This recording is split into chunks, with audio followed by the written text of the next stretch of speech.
If you want to watch the actually interesting parts of this video, go down in the description for the timestamps. This is a brief external overview before I do the shooting test and then later the teardown test of the CYMA CM097, otherwise known as the CYMA Platinum 14.5-inch version. It has a fixed trigger guard, that means you cannot put in aftermarket ones. It has a working bolt catch. It does not have a rotary hop-up, it is a normal style hop-up, although it is metal. There's your functioning bolt catch. It has flip-up metal sights.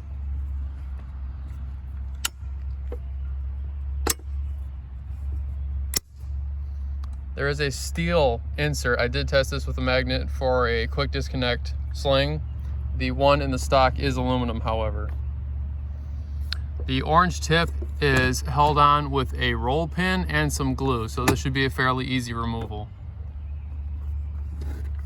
On the other side, nothing much else to note. There is not a left-handed magazine release, just a standard one. There's also a steel quick disconnect insert on this side as well.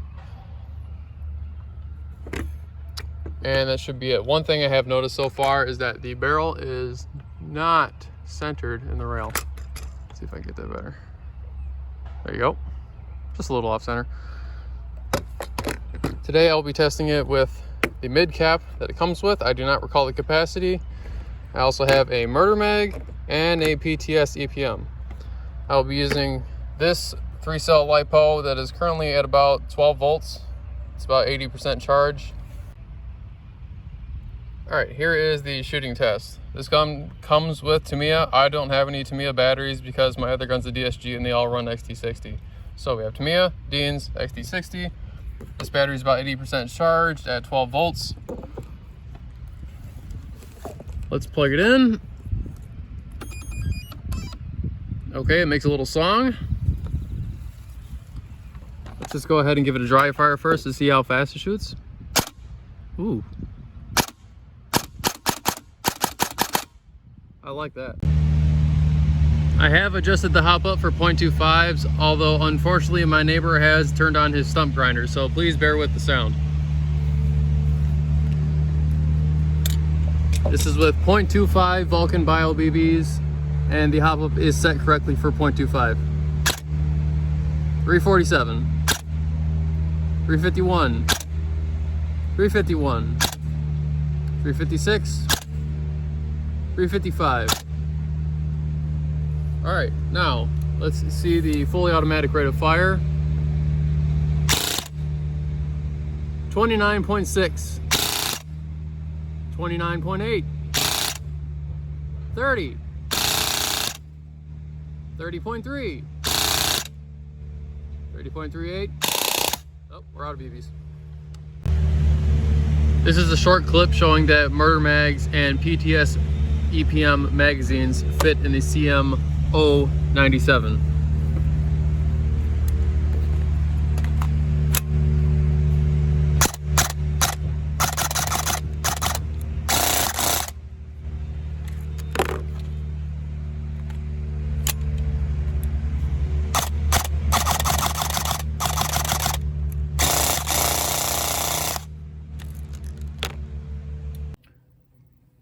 In this section of the video, I will be doing a teardown all the way to the inside of the gearbox and a more in-depth close-up of the externals I did previously.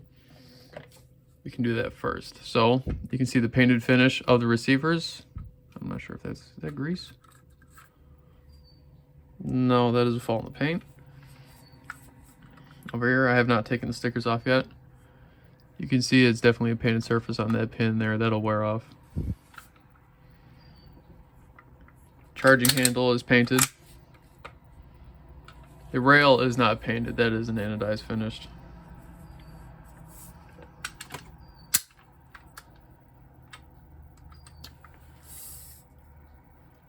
On the sight,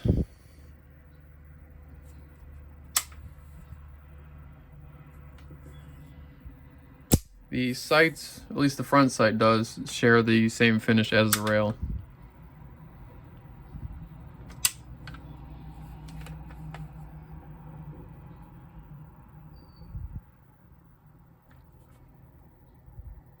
All right, now let's begin this teardown. First, pull that tab down. And like most other adjustable stocks, pull it all the way back. And pull it down a little bit farther in the back. Come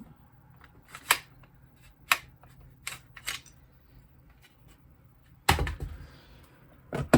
Then you want to loosen this buffer tube nut. I have a wrench here. Come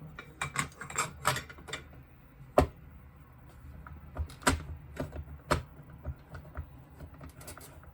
There we go, it's loose.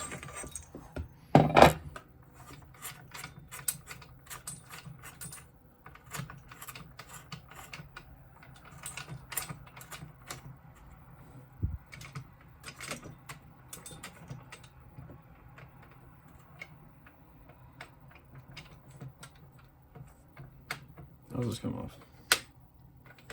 Oh, okay.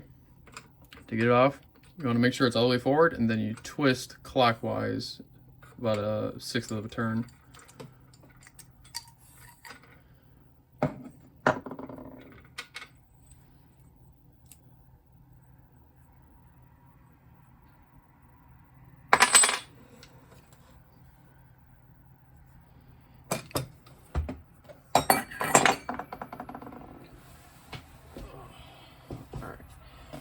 Let's take this apart.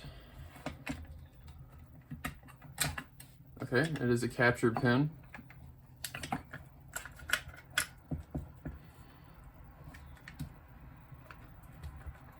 Let's hold me up. Something's holding me up. There we go. I had to push in a little bit on the bolt catch to release the upper receiver.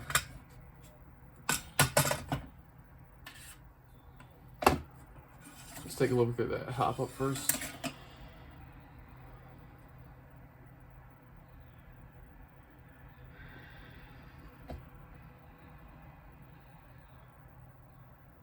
That's not too bad. It is a standard bump type bucking in there. And the wheel on the hop up isn't very tight. Okay, set that aside. Ooh. Some white residue on the inside of the cover. I'm not sure what that is.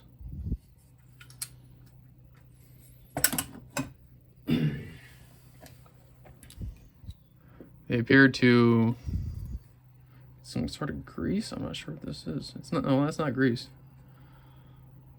Loctite, perhaps.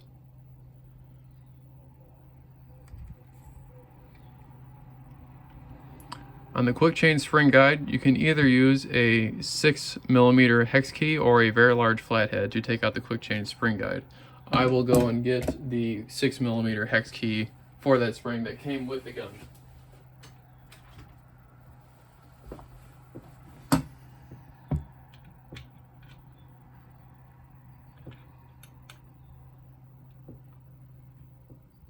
It's a bit tight. It's a bit of a tight fit because this spring guide is painted and it is threaded.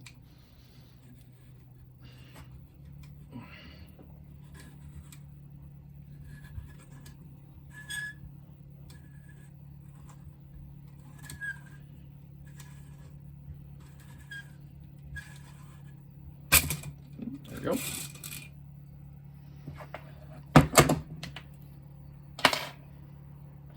Let's see. Is that a ball bearing spring guide? I don't think. Yeah, that is indeed a ball bearing spring guide.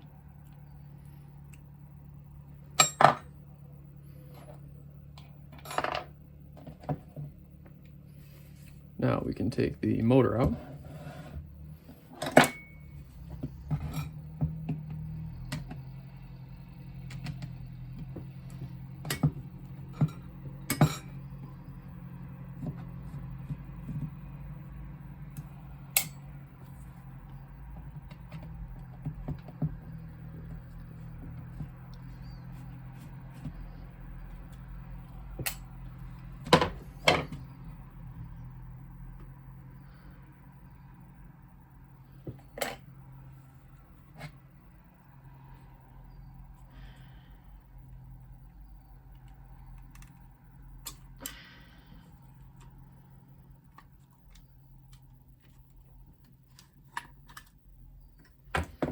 See how strong those magnets are.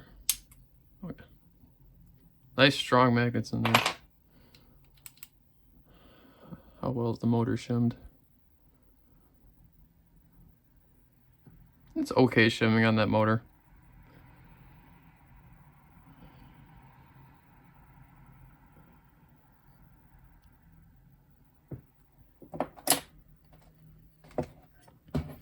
Now, let's take the grip off.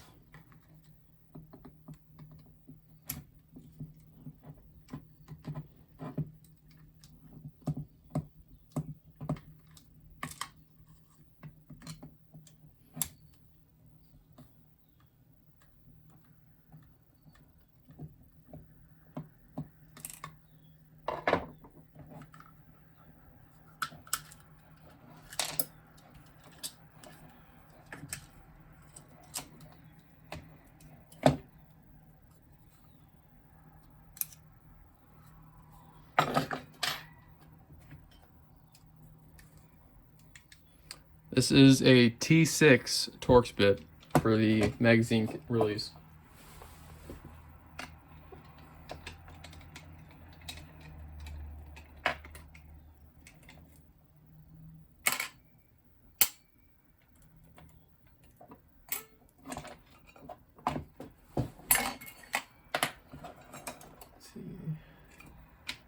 The teeth for the trigger pin seem to be on the left side. Oh, it's not that tight. Okay. Let's pop out that pin.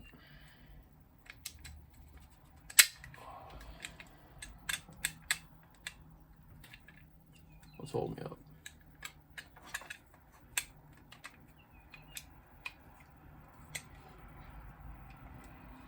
Something's holding me in there.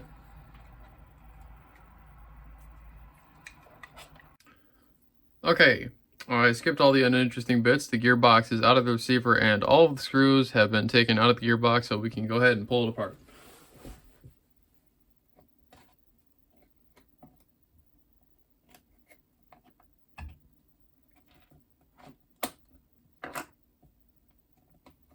Trigger wants to go.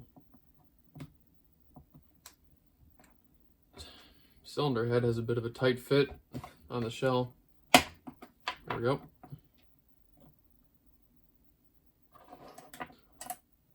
Let's pull that trigger out.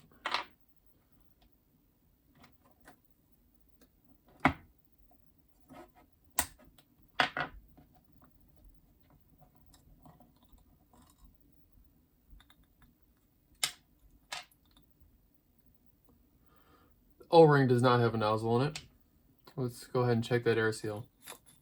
Oh dear, that's not good.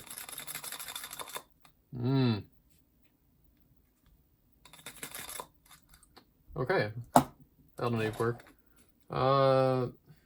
This is a standard CYMA FMR piston, the one you can buy on evike. However, this does have a different piston head than the one on evike. As far as here, inside the gearbox is your microswitch. There's a small little piece of shrink wrap on the switch itself. And let's see, 1, 2, 3. This is a 12-tooth sector. The piston has not been short stroked, or at least had the teeth removed. It does have its full set of teeth.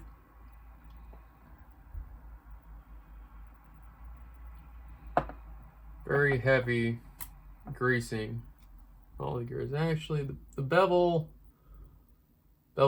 pretty dry. Spare gear is absolutely covered.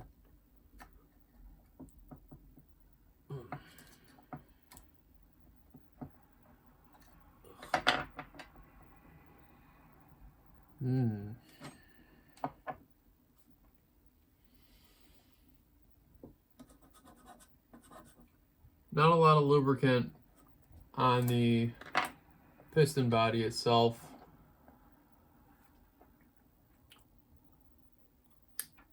Cylinder head is loose. The O-rings, they're not in good condition already. These are some pretty bad O-rings. That's probably why those, besides the nozzle not having an O-ring itself, this cylinder head is going to be your main source of problems. Also, this piston head, let's see.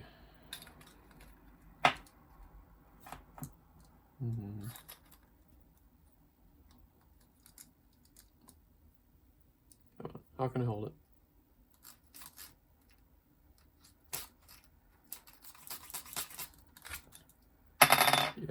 You're going to want to replace this O-ring. I use these X-Rings from McMaster Carr.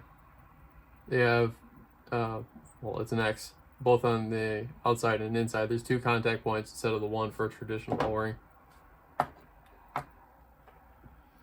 Other than that, let's see how much slop the motor has. This opening is about 9.75 millimeters. And then, how about the stem? 9 millimeters on the dot, so that's pretty loose. That's not too bad though. How strong are these magnets? Oh, yep. Those are definitely neo magnets in there.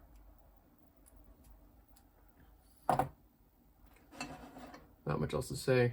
The shell is radiused.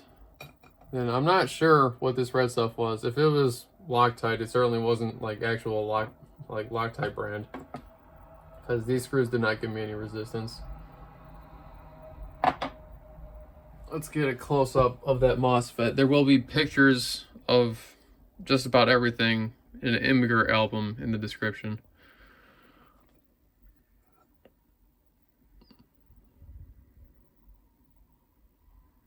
And the camera's shaking again.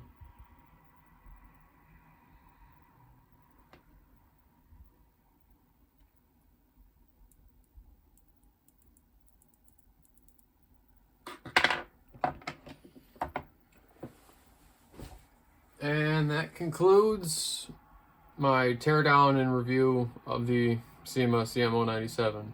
What I'm going to be doing to it right now is I'm putting in this adjustable max trigger, so I'm not squishing this microswitch for the life of it.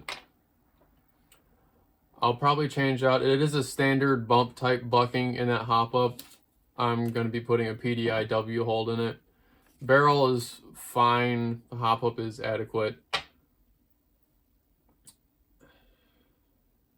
Maybe down the road I'll work on air seal, but for right now, as you guys saw in the chronograph, the performance is consistent enough for a stock gun.